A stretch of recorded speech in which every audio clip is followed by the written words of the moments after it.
झारखंड में बीजेपी संथाल परगना में हुए डेमोग्राफी में चेंज को लेकर मुखर है। बांग्लादेशी घुसपैठ को बीजेपी आगामी विधानसभा चुनाव में एक बड़ा मुद्दा बनाने के मूड में है और इस मुद्दे पर बीजेपी के बड़े नेता भी बोलना शुरू कर दिए हैं।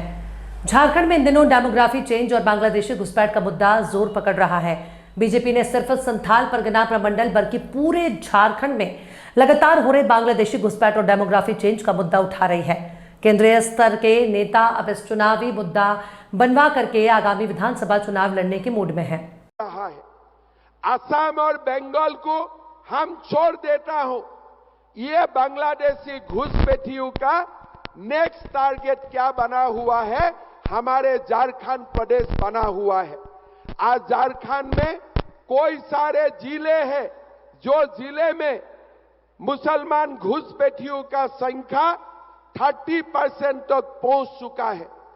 आज आप लोग देखिए, जो जनसंख्या का जो परिवर्तन हो रहा है, वो परिवर्तन का कारण हमारा देश में असम, बंगाल, जम्मू कश्मीर, केरला का बाद सबसे ज्यादा डेमोग्राफिक इन्वेंशन अगर कोई स्टेट में हो रहा है, यही प्रदेश का नाम झारखंड। वहीं सत्ताधारी दल जेएमएम ने इस घुसपैठ के लिए पिछली बीजेपी सरकार और केंद्र सरकार को जिम्मेदार ठहरा रहे हैं। उनका सवाल है कि झारखंड राज्य बनने के बाद ज्यादातर समय बीजेपी सरकार ही सत्ता में रही, वहीं भाजपा केंद्र में भी है, बावजूद उसके घुसपैठी कहां से हैं, झारखंड में प्रवेश कर रहे हैं। और हेमंत बिस्वा शर्मा का जो बयान बार बार आता है कि बांग्लादेश के घुसपैठिए इस राज्य में प्रवेश कर रहे हैं, तो ये सवाल तो देश के गृह मंत्री से पूछा जाना चाहिए। चूंकि सीमा की सुरक्षा केंद्र सरकार के अधीन आता है और सीमा की सुरक्षा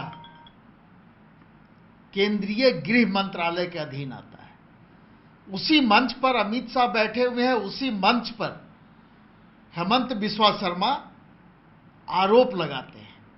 तो ये आरोप झारखंड मुक्ति मोर्चा पर नहीं है, ये आरोप केंद्रीय गृह मंत्री के ऊपर में है, केंद्र सरकार के ऊपर में है। और जहां तक बात है घुसपैठ की, तो ये पूरी जिम्मेवारी केंद्र सरकार की है, गृह मंत्रालय की है। और आप अपना जो कमजोरी है, आपकी जो नाकामी है, उसको आप राज्य सरकार के ऊपर में थोपने का काम कर रहे हैं। ये दुर्भाग्यपूर्ण है। राज्य सरकार स्पष्ट रूप से ये चाहती है कि जो भी लोग इस तरह के अगर हैं, तो ये केंद्र सरकार को देखना चाहिए और सीमा की सुरक्षा बढ़ाई जानी चाहिए। लेकिन अब देखना होगा कि डेमोग्राफी का मुद्दा विधानसभा चुनाव में बनता है या फिर झारखंड की पलायन, बेरोजगारी और भुखमरी का मुद्दा राजनीतिक पार्टियों का मुद्दा बनेगा।